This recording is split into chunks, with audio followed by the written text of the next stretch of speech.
আমরা আশা করি সনাতন ধর্মের অনুসারীরা অত্যন্ত উৎসাহ উদ্দীপনা উৎসব মুখর পরিবেশে তারা এই দুর্গা পূজা উৎসব উদযাপন করতে পারবেন, পালন করতে পারবেন।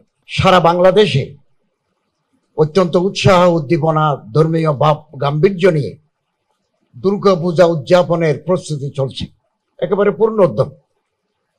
আজকে আমি এখানে ঢাকেশ্বরীতে এসেছি, 2 দিন পরে আমি চট্টগ্রামে যাব, এই প্রস্তুতি দেখব।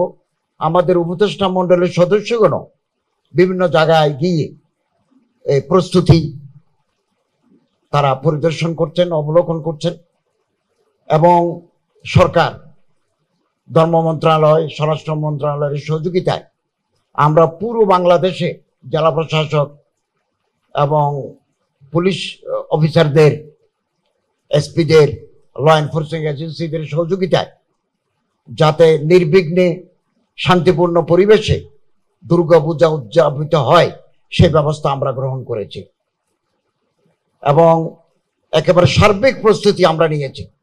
আমরা আশা করি সনাতন ধর্মের অনুসারীরা অত্যন্ত উৎসাহ উদ্দীপনা উৎসব মুখর পরিবেশে তারা এই দুর্গা পূজা উৎসব উদযাপন করতে পারবেন, পালন করতে পারবেন।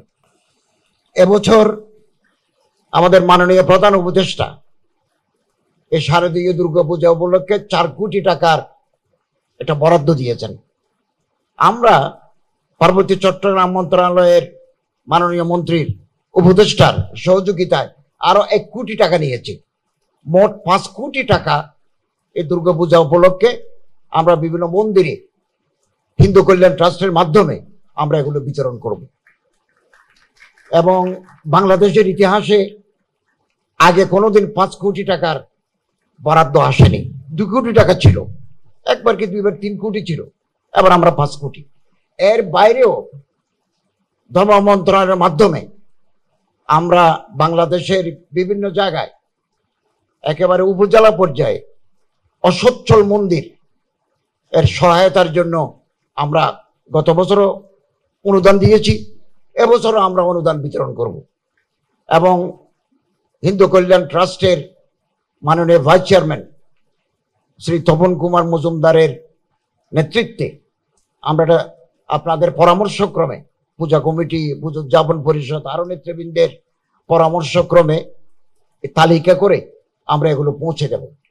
আমি সব সময় অসচ্ছল, বিধবা, অনাথ, মুমূর্ষু রোগীদের অগ্রাধিকার দিয়ে থাকি। যে সমস্ত ছাত্র টাকার অভাবে টিউশন ফি দিতে পারে না, বই কিনতে পারে না,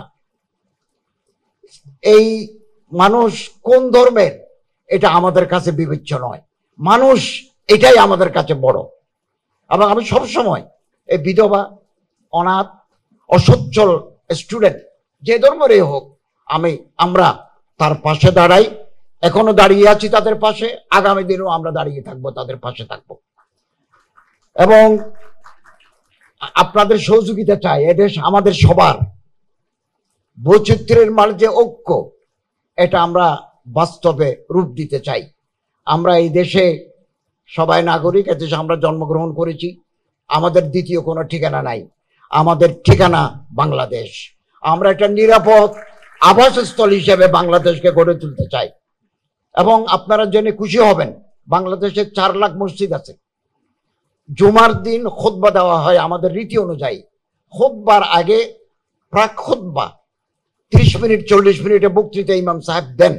আমরা ইসলামিক ফাউন্ডেশন থেকে একটা বই বের করেছি, কি কি আইটেমের উপরে কি কি বিষয়ের উপর তিনি বক্তব্য রাখবেন। ওখানে আমরা সাম্প্রদায়িক সম্প্রীতি, সহমর্মিতা, সহিষ্ণুতা, দুঃখী মানুষের পাশে দাঁড়ানো, প্রতিবেশীর প্রতি দায়িত্ব কর্তব্য, এই টপিকসগুলো রেখেছি।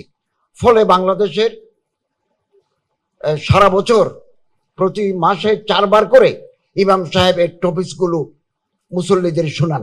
ফলে আমাদের একটা সাম্প্রদায়িক সৌহার্দ্য, একটা কমিউনাল হারমোনি আমাদের মাঝে বিরাজ করছে। এই দ্বারা যদি আমরা অব্যাহত রাখতে পারি, তাহলে সাম্প্রদায়িকতার বিষ বাষ্প এই দেশের পরিবেশকে বিঘ্নিত করতে পারবে না।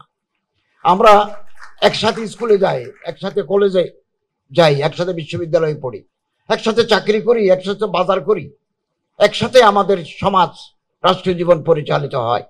ফলে বাংলাদেশ সাম্প্রদায়িক সম্প্রীতির সৌহার্দ্যের দক্ষিণ এশিয়ায় এটা মডেল হিসেবে চিহ্নিত হয়েছে এবং এটা আমাদের জন্য অত্যন্ত গৌরবে। এ কথাগুলো আমি আমার দেশের বাইরে যখন কোনো সেমিনার সিম্পোজিয়ামে যাই, ইন্টারফেথ হারমোনির উপরে যখন বক্তৃতা হয়, প্রাচ্যে প্রতীচ্যে, আমি সব জায়গায় কথাগুলো বলে থাকি। সাম্প্রদায়িক ব্যক্তি কোনোদিন মানবিক হতে পারে না।